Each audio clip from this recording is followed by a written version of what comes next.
Silent, endlessly quiet,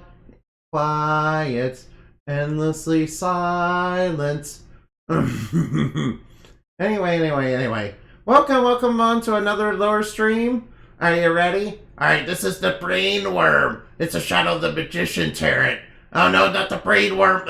Not the Brainwyrm. It's gonna catch my ear now. It's gonna be like the Brainwyrm guy. This entity resembles a striped, bright-colored worm with a humanoid face, and clad in a cape that resembles the wings of a bat, and a top hat, and having disembodied gloves and carrying a magician's wand.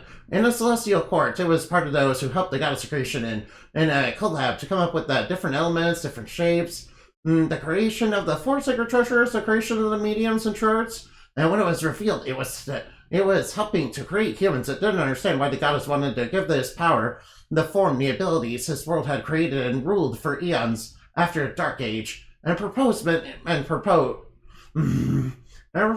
times that it shouldn't be, that they shouldn't have those things that made their world, that made the celestial world great, because he knew they could and were intended, and what were they were intended for, to basically make humanity to be rivals and be greater than he and his subordinates.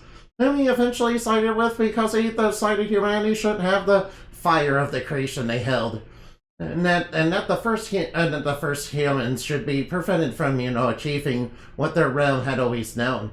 In fact, it was a key member in creating the plan for the plan the Muse of Darkness carried out to trick mortals into opening the box of evils, because it thought if it could do so, then it would make humans and human creations unworthy and impure in heaven's sight. It thought that this was perfect, flawless, right down to the last minute detail. A bit like Homelander. Alright now.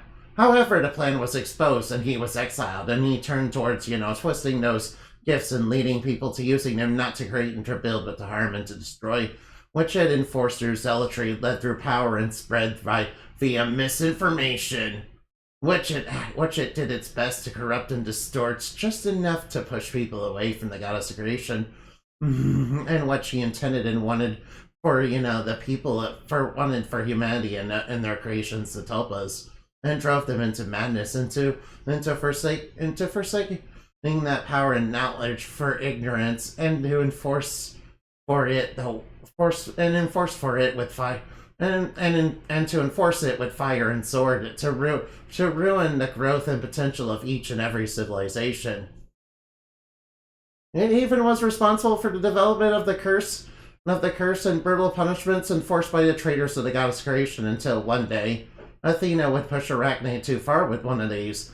The spider's curse became all too real, and which he had dismissed as nonsense, thinking a spider, really? It's just a silly little arachnid.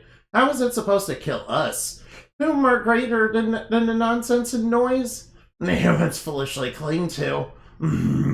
That we made them to believe in and cling to in their sweetest moments and deepest nightmares and most foolish delusions. In the end, in his school of knowledge that had ruled and hoarded knowledge like an iron fist of the state. Hey, Indumati, I pass. I'm not cute. I'm not cute. Stop lying. Alright now. Hey, pass. In fact, in a school of knowledge that he ruled and hoarded knowledge like an iron fist for the states created during the Age of the Gods, he would meet Arachne's fangs and webs, being the first of the major villains she fought, and the first of the 22 shadows to fall. That's right, Brainwyrm, get wrecked! Get wrecked, you weird, Chuck Quizmo looking mother fleeper. Mother fricker. Yeah, I'm not allowed to say the F-bomb, but I'm allowed to say frick. Ladies and fricks. Alright, next time when I read more lore, I need to, do that, ironically. Alright now, the Brainwyrm is obviously kind of inspired by Chuck Quizmo. Also by, Brainwyrms, yes, both figuratively and literally as a living literal parasite. Also, Brainwyrm is definitely a pun of worm, and worm. which are spelled two different completely ways, even though they sound the same in English. Yeah, English is a funny language, by the way. You know, not even gonna lie. Oh, wait, I know who to raid. Alright, let's raid Mr. Chopstick. I believe he's playing Dragon Quest.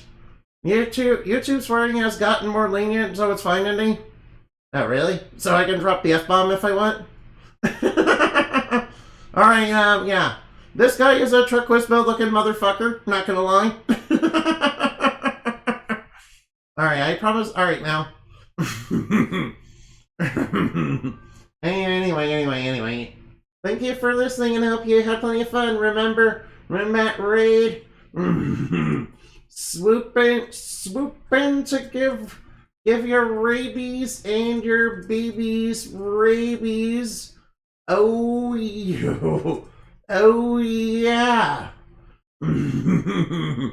Anyway, see you later. Bye.